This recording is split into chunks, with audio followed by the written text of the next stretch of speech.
right, good evening, my friends. Come on in and join us. Welcome everybody. Thanks for, glad you found your way over. I'll say you found your way. There may be people over there that we don't know about, that have gone to the other room, but we're moving in here. We're trying to adjust as well as we can to the rising number of cases in our community, so we wanted to at least give everybody a little space in here to spread out a little bit while we have class. So appreciate you guys doing that. Even though this room's a little bit big for us, we can we have a little bit more luxury to spread out than we would in the reception room. Tonight we're starting a new series, a new class study together. And even though we are in this larger room, please feel free to ask questions and jump in as we go. We'll make it as conversational as we can along the way, and hopefully we can work on this together. Now, we don't have an ending time frame for this. Of course, the book of Genesis is pretty long. It's longer than you may realize as one of the opening books of Scripture. Definitely longer than the average, and so we will take our time, and we'll do it as quickly or as leisurely as we want to.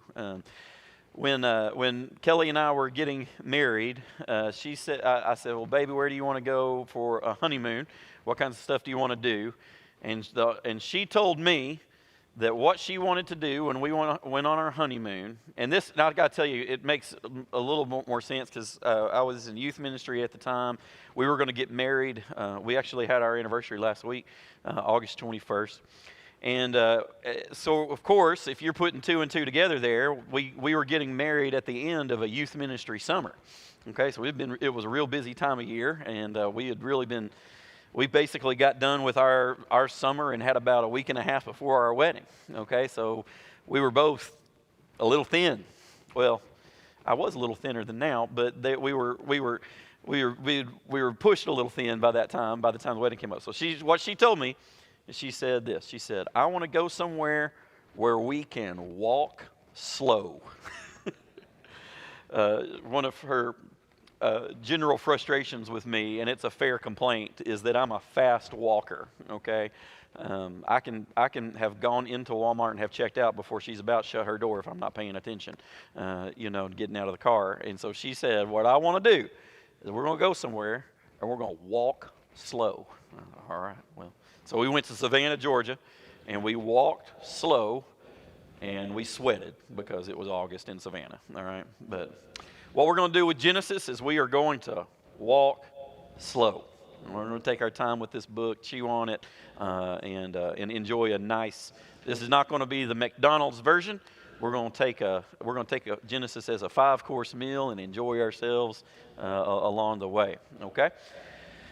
That being said, I want to start off tonight with a Bible study pro tip, and for something that's useful no matter what book it is that we're studying as we prepare on the onset, and that is to question the questions.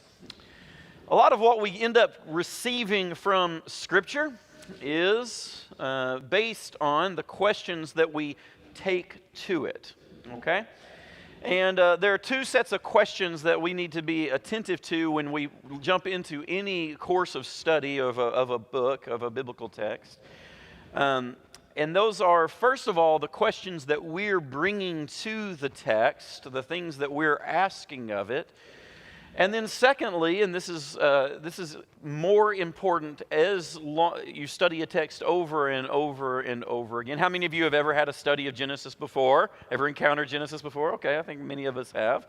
And as you study a text repeatedly, one of the things that you want to move to is you want to begin to ask not just what questions you have of the text, but you really want to ask, what are the questions that the text itself is concerned about? What is it that this book is answering? What questions did the people that were receiving this book at the beginning, what did they have to ask that the book then begins to answer? Okay? And these two sets of questions, what is it that we bring, what are we asking of the text, and then what is the text meant to answer in its own context, in its own time? Those two things are really, they have a reflexive relationship. And by that I mean, those two questions kind of bounce back and forth. They dance together, okay?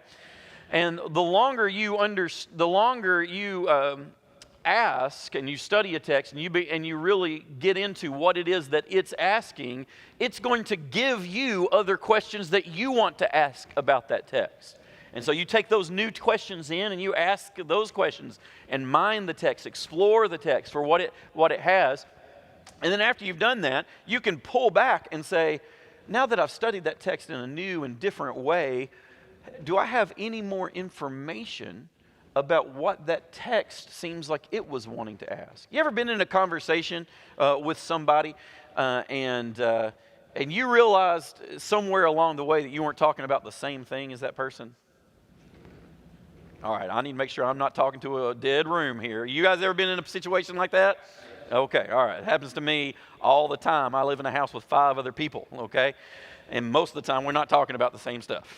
All right, so we have to really get eyeball to eyeball and have some clarity about what it is that we're talking about sometimes. And sometimes when we are interacting with the Bible and we're in a conversation with the Scriptures, and we have to slow down and let the Bible grab us by the ears and get our attention, and we have to really focus on what it is that it's trying to say, not just what we want it to say or what we want it to speak about. That's one of the disciplines of being a good Bible student. Now here's the challenge though, all right?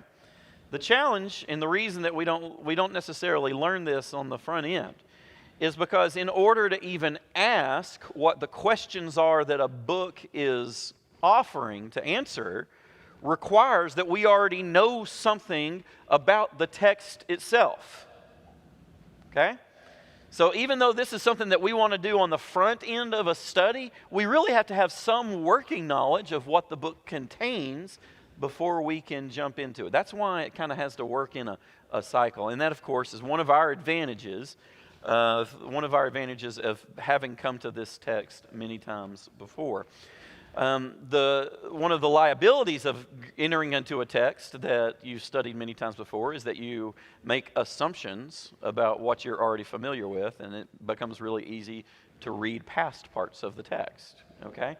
But one of the advantages of studying a text that you already have some familiarity with is that if you can step back and be disciplined about it, you can ask, what is it that this text seems to be most concerned about? Given what I know that's in there, what is it that this text is concerned about? Okay, that being said, let's talk. I want to hear from you, starting with what you already know, okay?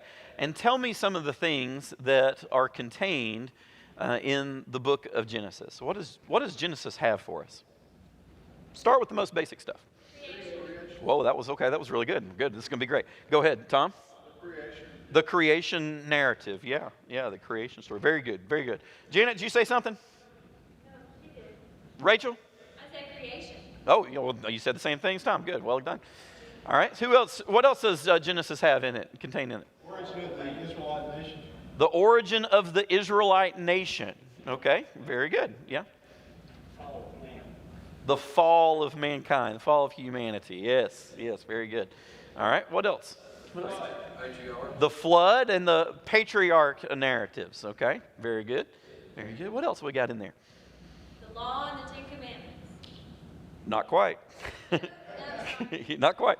You jumping the gun just a little bit, but we are on the way there. And in fairness, I'm going to help you out a little bit there, Rachel, and say that we do get some hints of the law, which seem a little bit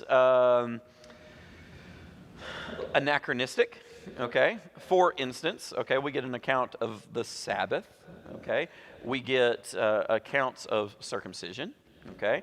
We get accounts of tithing. Okay. So we have some things that show up that are going to be precursors to the law. And of course, this book of Genesis would have fallen into the category of what group of books? The first 5 books of Moses, which we call the what? Yeah, the law or the Torah. Okay, and so that's as far as I can get you there. Okay, yes, Covenants and promises. we get covenants and promises. Tell me, let's flesh that out a little bit. What are some of the covenants that we have, or the promises? Yeah, we've got covenants with Abraham. Of course, it transfers to his descendants. But promise in Genesis 3:15, kind of falls back to what you said last week when we were saying about the cross and anything coming toward it. I thought of that going home last Wednesday, thinking, if you're really going to go far enough, to me that one is the beginning of. Now, 3:15. I'm going to shoot from the hip here and say that's that the son of Eve is going to crush the head of the serpent. Is that right? Boy, that was tough. I'm glad I got that one. But yeah. So we have glimpses like that. Yeah, very good. Very good. What else we got? Skip, you look like you're about to say something. We have brothers against brothers. We have brothers against brothers. Tell me some of those tales. Well, you have Jacob and Esau. Then you have where the 10 gang up against Joseph. Yes, that's right. You got it. Hey, there's one even before that. What's the first one that we get? Cain and Abel. Yeah, so it is a very strong motif along that. And you got one more set that's pretty prominent. What's the other set that we haven't named yet? I'll give you a hint. You don't think of them as brothers. Isaac and Ishmael. Yeah, that's right. Isaac and Ishmael. Okay, Isaac and Ishmael. That's very much a conflict of brothers. Okay, all right. So very good. No, we get conflicts between these different pairs of brothers, and along with that, we have a story of how a family blessing, a family line, is being carried despite those conflicts. I think it's a very important way of saying that. Okay, what else we got? You have great stories of faith. Got some great stories of faith. Yeah, very much so. Let's think of a couple of those. Why don't we name a couple that look like great stories of faith there? I think Abel, it's in Hebrews 11, it's almost like the writer's got the book of Genesis. Kind of flipping pages, isn't he? Enoch, Noah. That's right. Abraham, Sarah, Daniel, Isaac, Jacob. Different stories where people are challenged in different ways to trust God, okay, and largely do. Sometimes seem to fail to do that as well too. That we should at least acknowledge that that's part of the narrative that's there. What else do we have? Joseph would be another example of that. Joseph is another example of a faith story. Very much so. Very much so. Yeah, they bring to the knowledge of God's existence. The knowledge, people coming to the knowledge of God's existence. Is that what is fair? Okay. All right. Good. Very good. What else we have? Jacob sold into slavery by his brothers, and in that big, the person who saves. Yeah, I'm with you, Joseph. Yeah. Yep. Joseph sold into. So we have. All right, let me start it this way, Mac. We have several stories that are kind of epic stories that follow a character over time. The Joseph narrative is the large ending of the book, okay? And you might be surprised. Somebody tell me, look in there, flip in there, and tell me when the Joseph narrative starts. Somebody tell me what chapter it begins. 37. What's that? 37, that's correct. So it goes all the way from chapter 37, and then all the way through, what's the last chapter? How many chapters we got? 50, okay? Well, 13 chapters of this book are devoted to the story of Joseph, okay? So it is a significant storyline that tells us there. All right, so that's good. What else do we have? God's judgment. You have the flood, and then you have Sodom and Gomorrah. That's right. Man, excellent.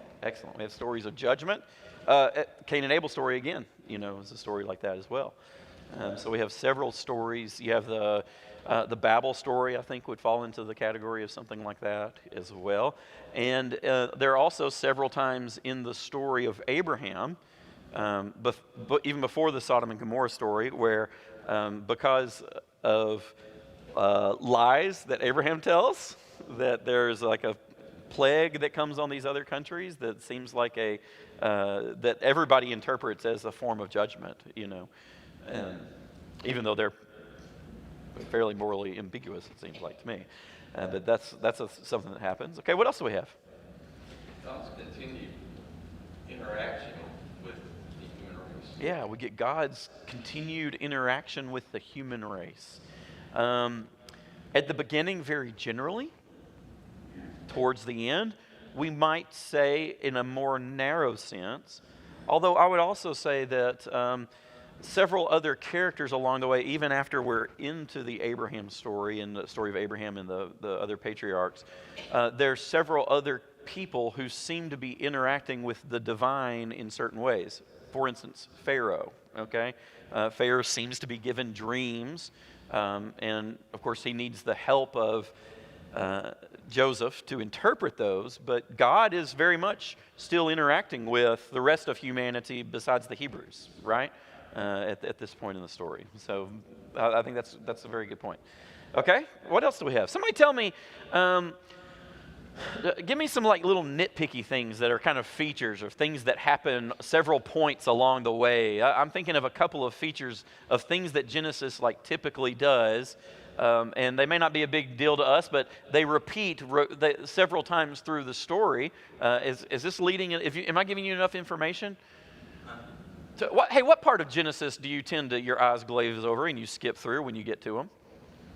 Genealogy. The genealogies, right? Okay, now these show up several times. We have several different layers of genealogy stories that are or genealogy lists. So that's something that's we need to mark. It's there. It may not be the thing that's most interesting to us, but it's interesting to Genesis for some reason, right? So we want to take account of that. I'm going to just go ahead and give you the other one because I think I'd have to pull some teeth, to get it. One of the things that happens often is we get descriptions or explanations of names of people and places. Okay? So we get stories about why so-and-so received the name that they did, or we'll get, this is why this particular well is called this, okay? There's a place where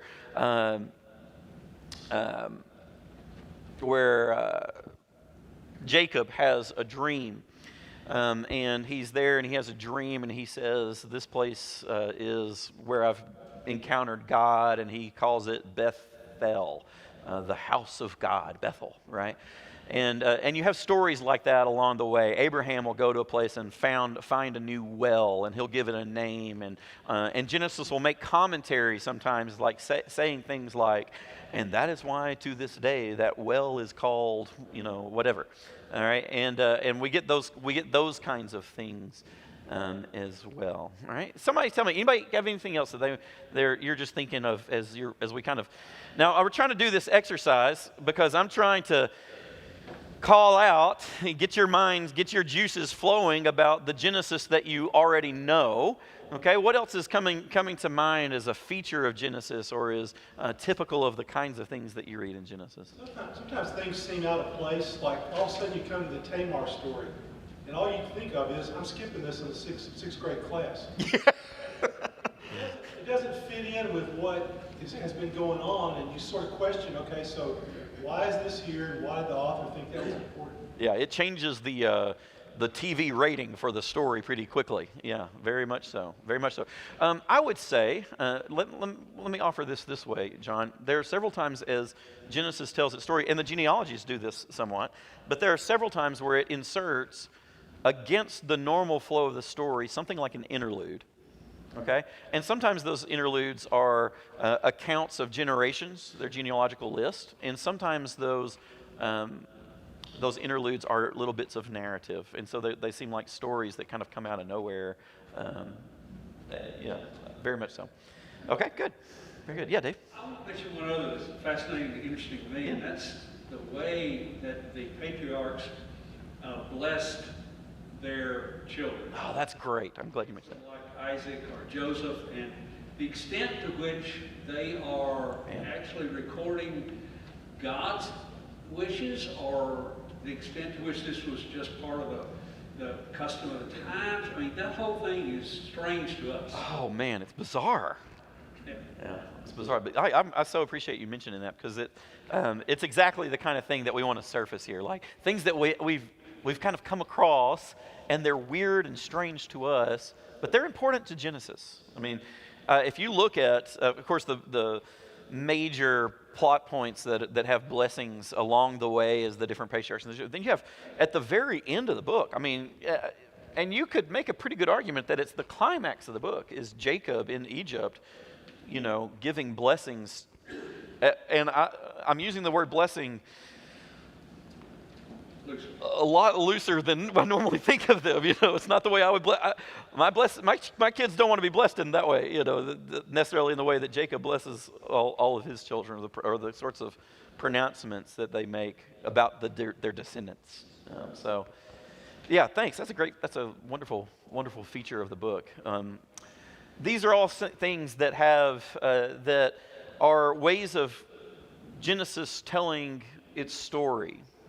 For some of them, they are more or less interesting to us. Okay, given that a lot of the geography continues to be mysterious. In our real world. I mean, there are definitely places in Genesis that we could point to in the modern day and say this is where they are. There are places in Genesis that we honestly have no idea where they are. Okay, we have no clue. And there's other places that there's people that say they know what it was, but I have strong suspicions that so they can sell postcards to tourists. Okay, like Genesis Genesis though seemed to be concerned with a lot of this geography. Okay, and telling stories about why places had certain significance. And you know what? We might point towards how those had enduring effects for Israel, right? Like Jesus can encounter a Samaritan woman having conversation about the well that they're at, and she confronts him and says, "You think you're better than Jacob? This is a well of Jacob, right? You think you're better than our forefather because this is where this well came from, right?"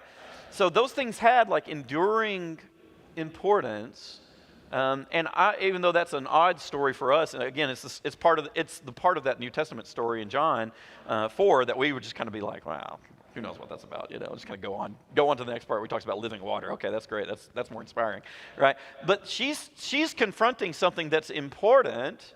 And I suspect that there were many, many people all the way in Jesus' time period and for generations before that perceived significance in the geography of Genesis in a different way than we perceive it.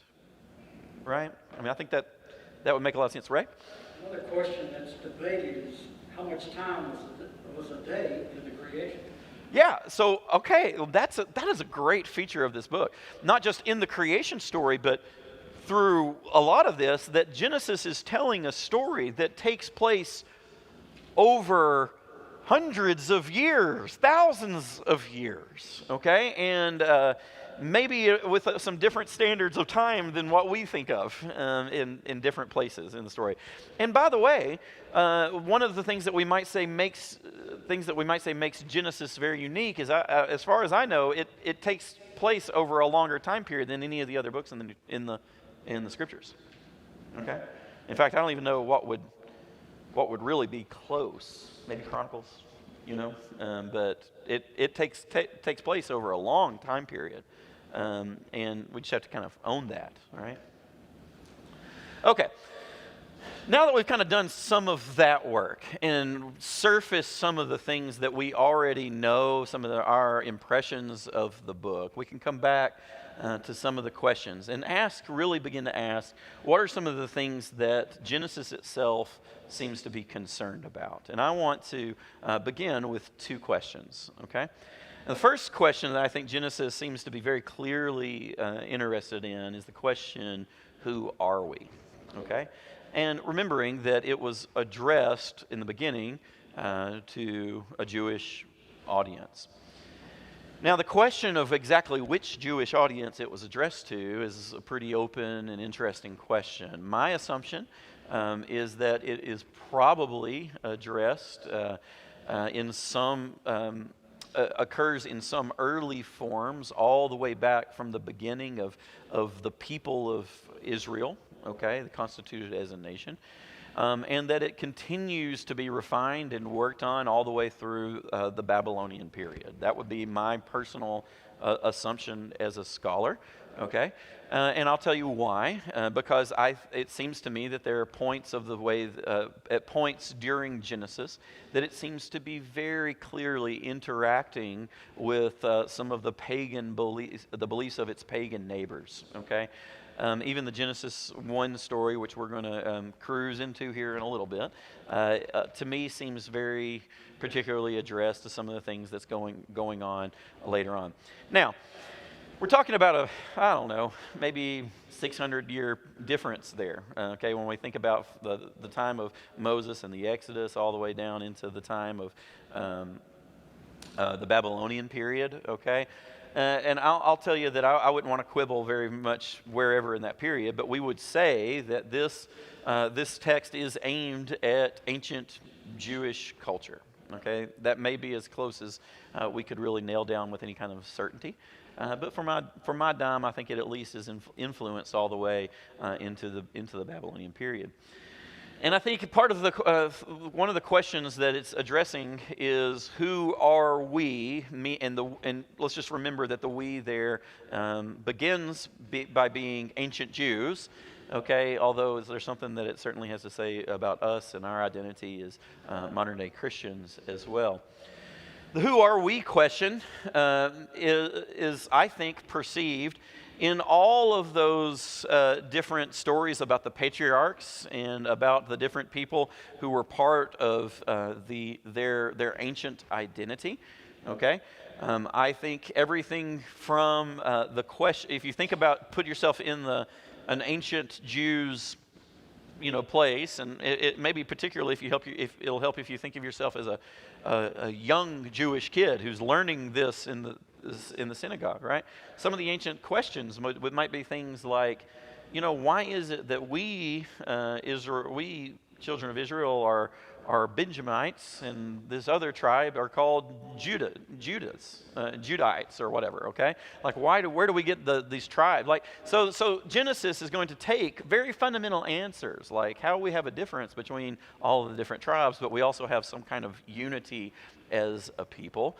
And it's also going to take things from, we call ourselves the children of Abraham or the children of Israel. Why do we call ourselves the children of Israel if our forefather was Jacob? Well, Jacob his name was changed to Israel in this story, and he came across the river and he wrestled with God, and so Israel means somebody that struggles or contends with God, and that's where that name change came. So yeah, Dave. Question: I lost a lock somewhere. Do we believe that Genesis was written by Moses? Oh, I think that's a great question. I personally, although I think it probably has its roots in the Moses period, I think that tradition is fairly strong, okay?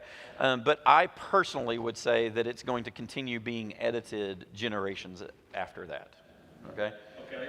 Then how did you get from the Exodus to the Babylonian period in terms of the audience?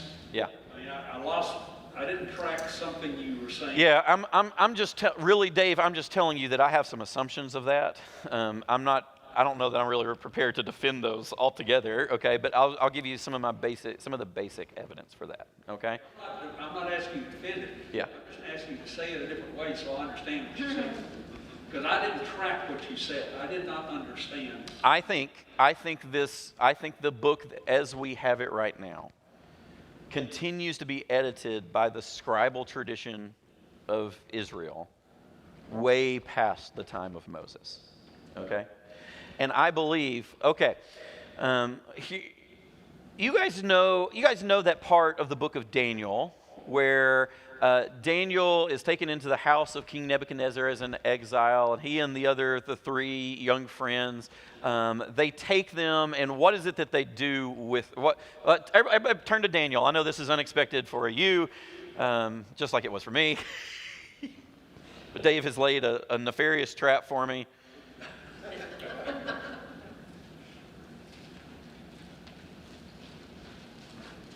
So let's talk about it a little bit.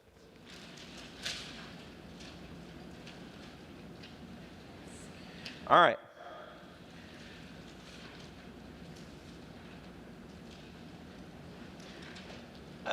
In the third year of the reign of King Jehoiakim of Judah, King Nebuchadnezzar of Babylon came to Jerusalem and besieged it. The Lord let King Jehoiakim of Judah fall into his power, as well as some of the vessels of the house of God. And these he brought to the land of Shinar and placed the vessels in the treasury of his gods. And then the king commanded his palace master, Ashpenaz, to bring some of the Israelites of the royal family and of the nobility, young men without physical defect and handsome, versed in every branch of wisdom, versed in every branch of wisdom, endowed with knowledge and insight, and competent to serve in the king's palace. And this is the next line. This is Daniel 1, verse 4. They were to be taught the literature and language of the Chaldeans. Okay? And here's something that we know, I think scholars across the board would have to admit, okay? And that is that the book of Daniel mentions very innocently here is actually a very significant point of the development of Jewish culture, okay? There was a time period where in the Babylonian exile, you just think about the trauma of what happened there, where educated Jews were brought into the palaces and the educated classes of the Babylonians, and they were taught the literature of the Babylonians. Okay? And one of the things that I think happened, and I think this is in academic circles, I think this would be a fairly common assumption, is that one of the things that happens is they take the stories that they already know of Israel and they place them in dialogue with what they're hearing from the Babylonians. Okay? Which is why you get some ancient traditions like the Epic of Gilgamesh and some of these ancient Mesopotamian stories, okay, Babylonian myth stories, and they look like they have a lot in common with the early parts of Genesis.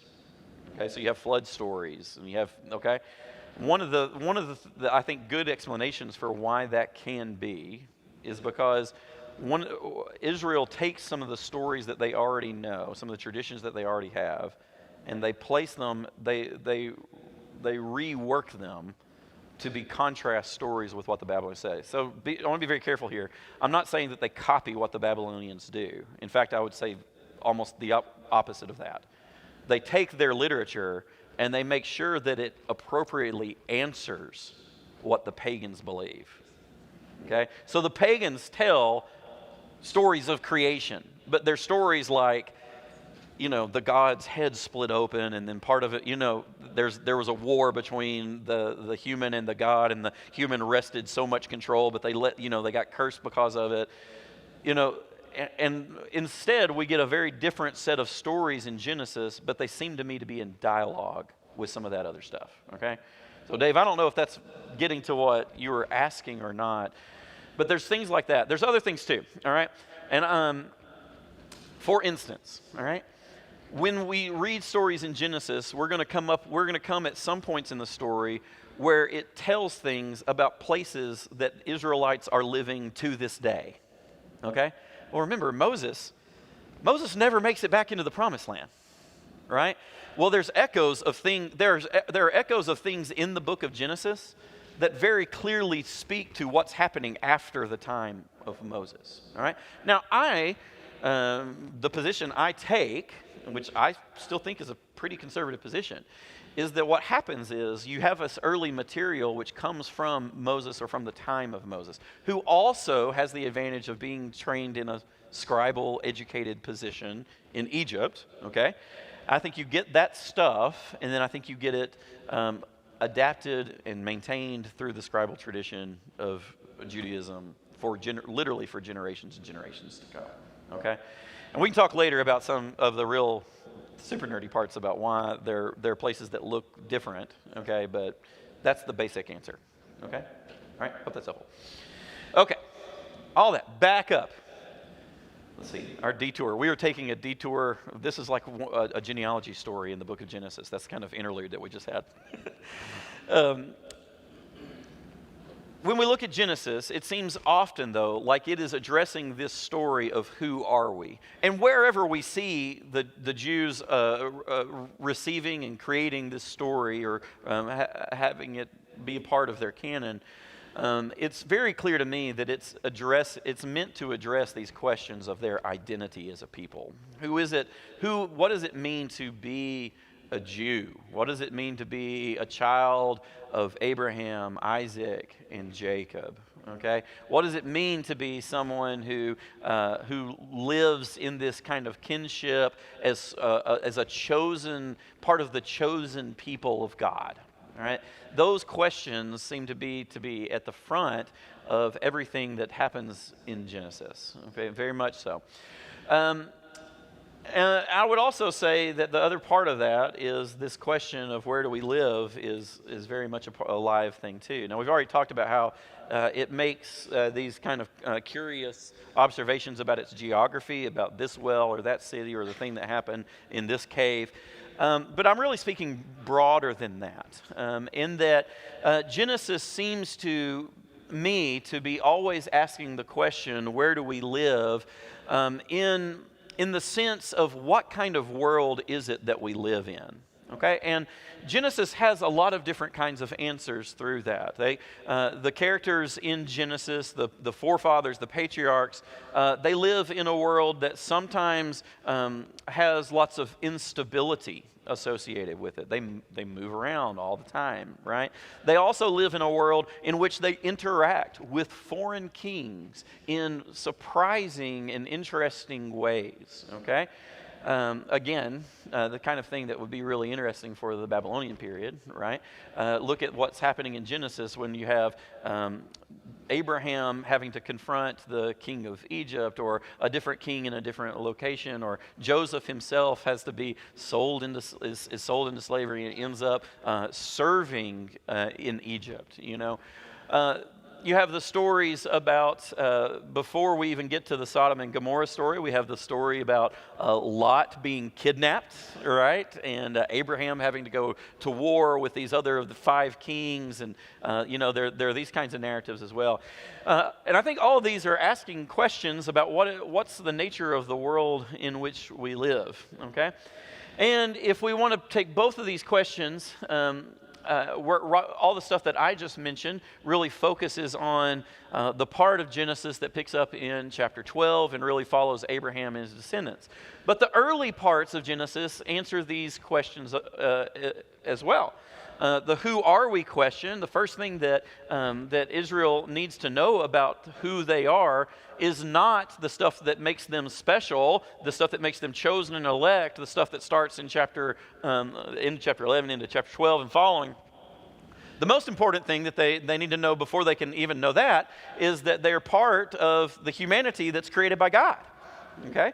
And so all the stuff in the first chapter and the second chapter, the third, fourth chapters of Genesis, the flood story, the whole narrative between chapter 6 and chapter 9 of Genesis, all those things, the Babel story in its own way, all of these stories have something to say about the question, who are we? We live in a world, we are chosen and we're set apart in that world, but we're also connected to this greater story of humanity. Okay? I think that's part of Israel's identity. We're separate, but we also have to be engaged with the neighboring parts of humanity, sometimes in frustrating and violent ways.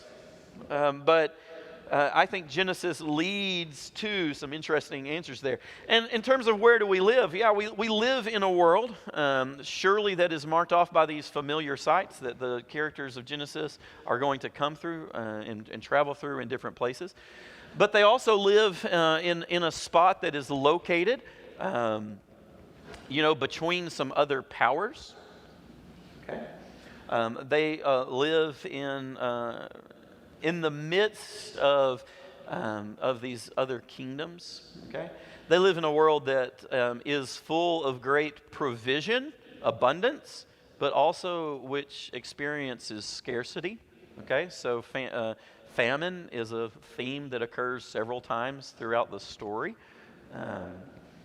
So these are answers about where it is that we live, and I think we ultimately have to kind of smash these two things together a little bit. And we might say this: we might say that Genesis asks not just who we are and not just what's the place where do we live, but it asks about the connection of these things.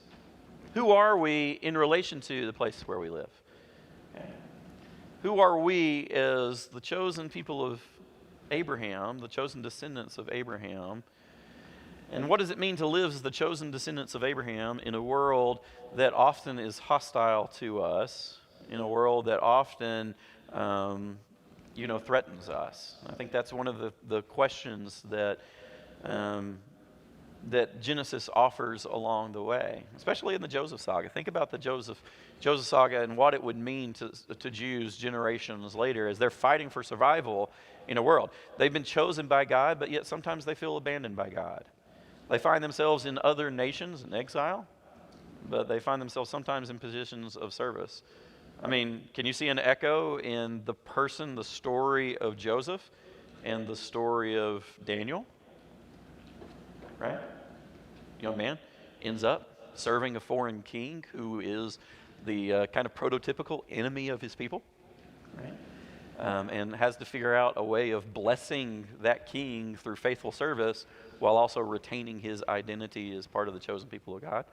Right? So there's this idea of who are we in relation to the place where we live, I think becomes a pretty important set of questions for Genesis. Now, I'm not saying these as a definitive set of questions, all right?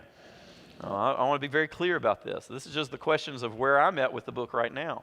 We might very well get to the end of this, and we should get to the end of this study, and we should all say, well, I think Genesis was asking also about this question. That's what it means to do studies like this, right? To look at what the book is presenting to us in the way that it tells its story. I'm going to come back to this in just a second. Before we do, I want to make one comparison because I think it shows this kind of stuff pretty well, and that is I want us to think about our founding fathers a little bit. Because in a large way, we're looking at a story of founding fathers, very, very, very much so, patriarch stories.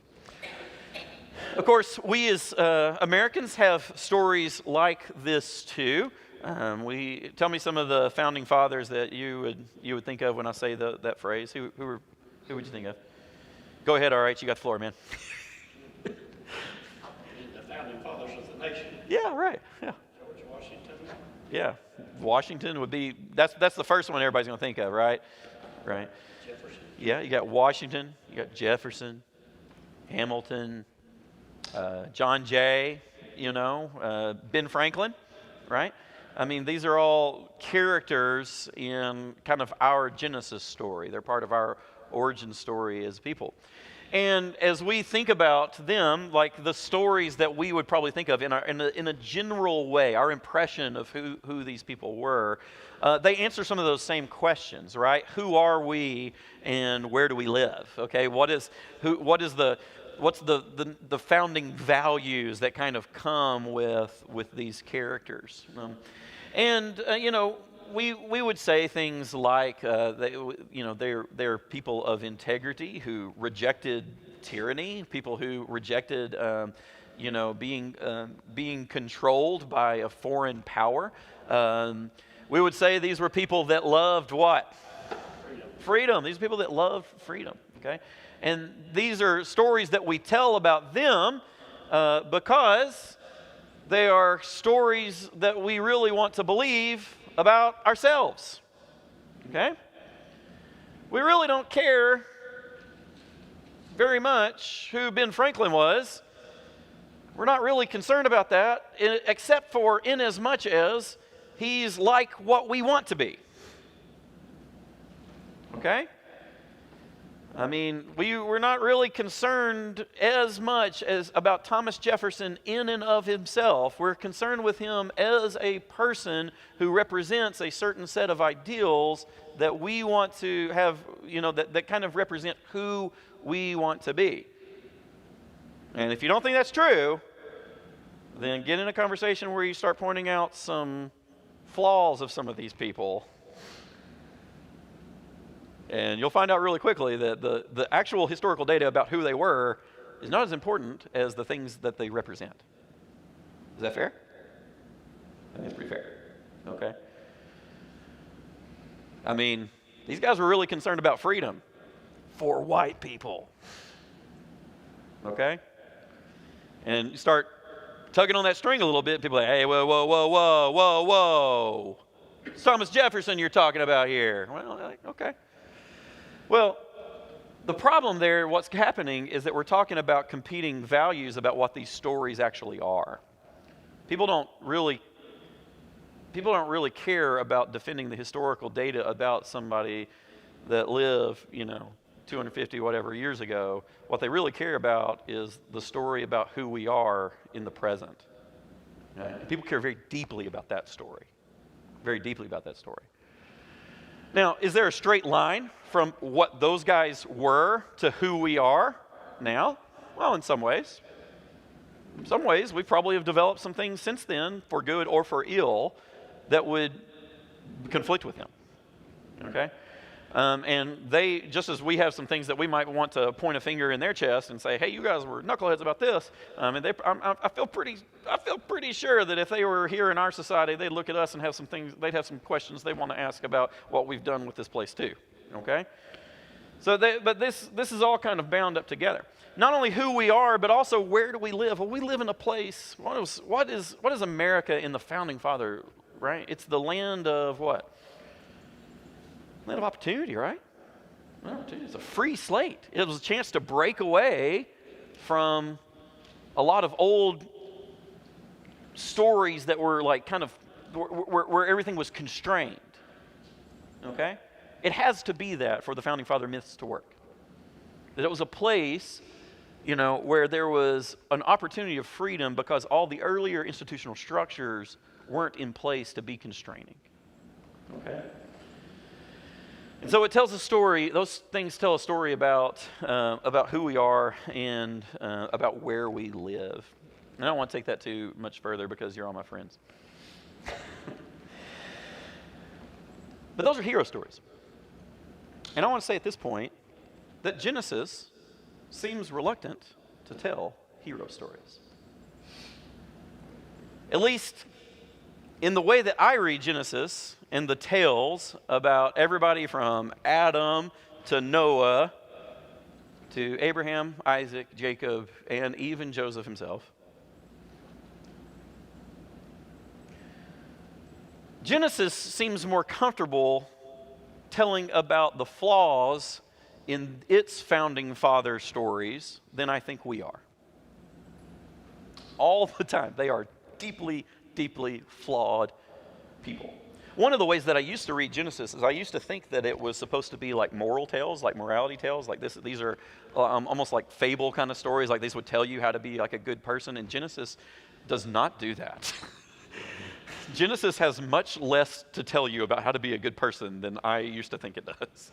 And I would read it that way, and then I'd be like, I don't know, I got this Tamar story. What do you do with this, Half the stories about Abraham are like that. I mean, Ken, you said earlier that these were stories about faith, and that's true, but there are a lot of stories about doubt in there too. Okay? Yeah. Named Jacob, been deceiver. Yeah, that's right. That's right. So these are, when we think about what Genesis is doing, is it's telling that who are we story in some very important and valuable ways. Okay, but it also wants to ask what's wrong. Okay. And the third question that I want us to start off with Genesis, the question that it seems to be asking around every corner is, what in the world is wrong with us? Okay? And if it's going to tell a story about the things that are right or the things that are good in Israel, the things that are kind of like where the goodness of Israel's journey began, it also has to tell those stories about what's gone wrong along the way. Okay? And that's just part of the nature of what Genesis is willing to do, okay?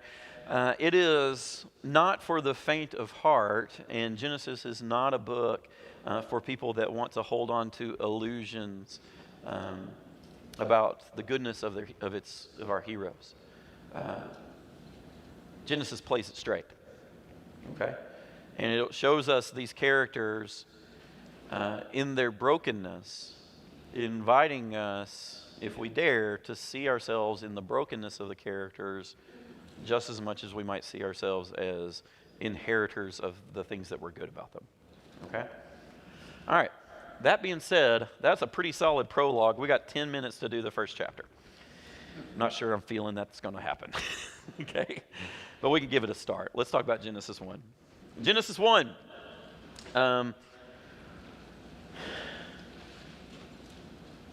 Y'all could probably say from memory as far as we're going to be able to get tonight. In the beginning,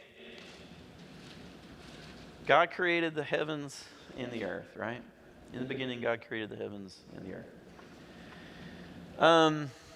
And then it gives us this sort of description about what was going on in that beginning space. It says, the earth was a formless void, and darkness covered the face of the deep. And the Spirit of God, or a wind from God, or the breath of God, swept over the face of the waters, or hovered over the face of the waters. A lot of the words on this first phrase are, or the first two verses, are kind of interesting from just because they're very rare. They're not things that describe. Okay, so we get words like this phrase, form without form and void. So it's kind of a rhyming phrase. Okay, tohu vavohu. Okay, is the phrase there.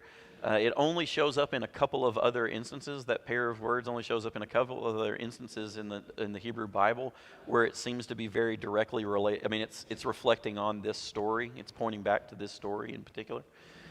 It seems to be a description of what it means for the world to be basically an empty and chaotic mess. It's interesting that Genesis doesn't start off saying, in the beginning God created heavens and the earth and there was nothing.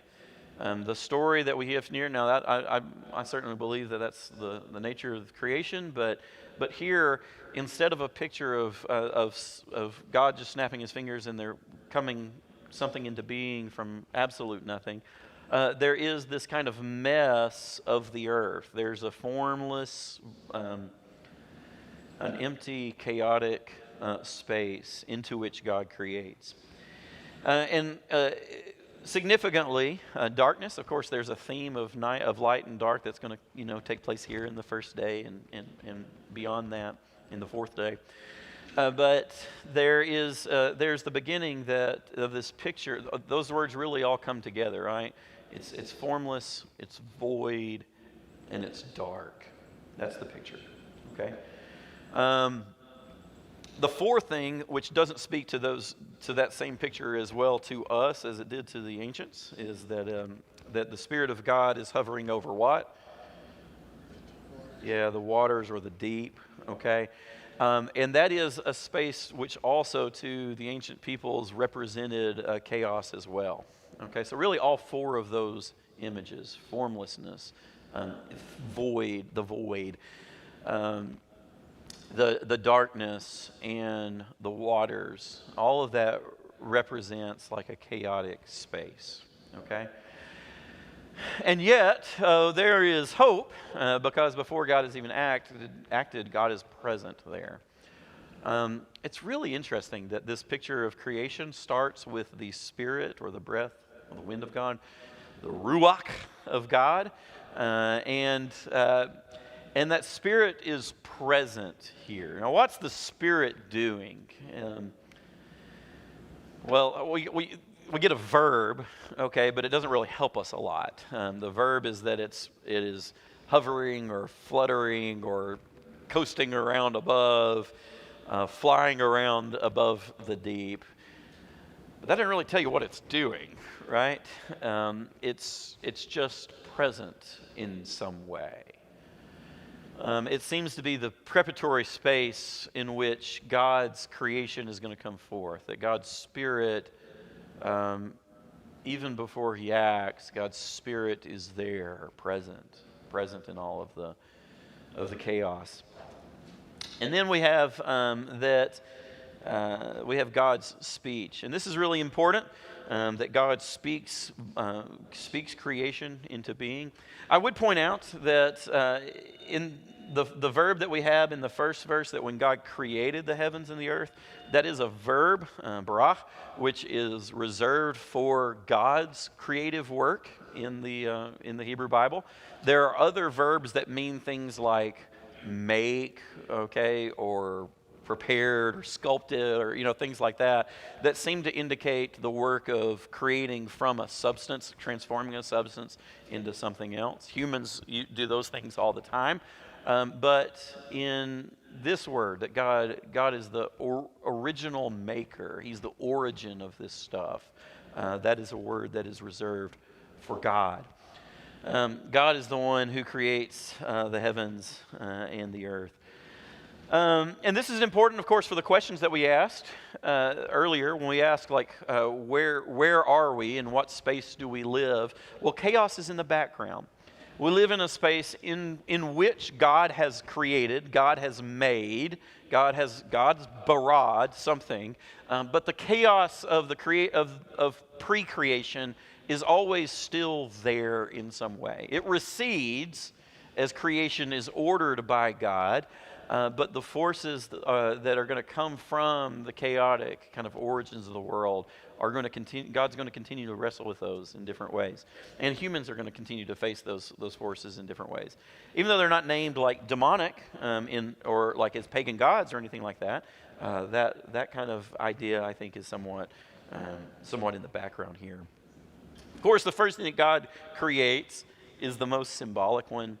And God speaks that there is light, and there was light.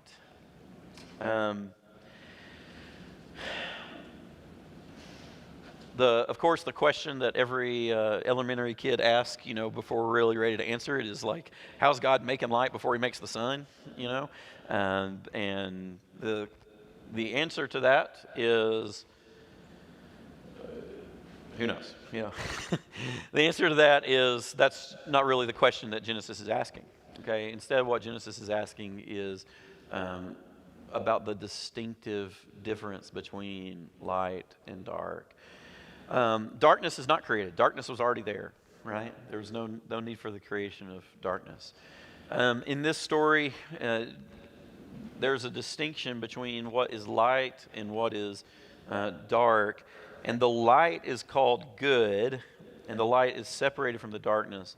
But the darkness, even though it's named night, okay, it doesn't get called good in the same way. Okay, so God's creating the light, He's separating it from the darkness, draws it out of the darkness, but He doesn't necessarily name it in the same way.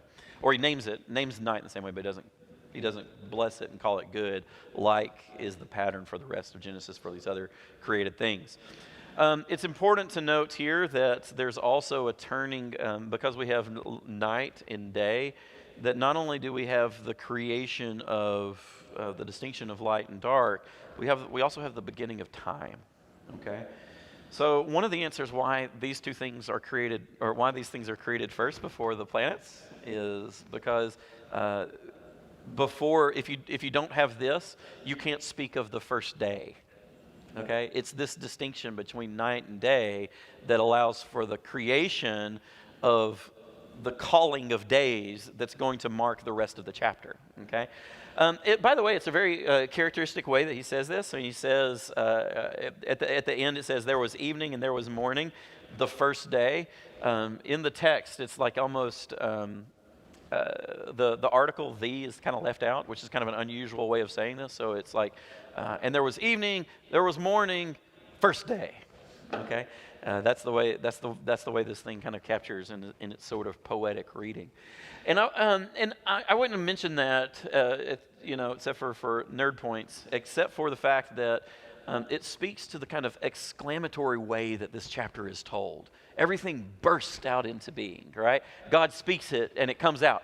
And that's part of the style of Genesis 1, is that creation takes place dynamically. It explodes out into being from God's word. God doesn't have to work on it and shape it, and contra the old pagan myths where the gods are really laboring to bring the world into being in its current form.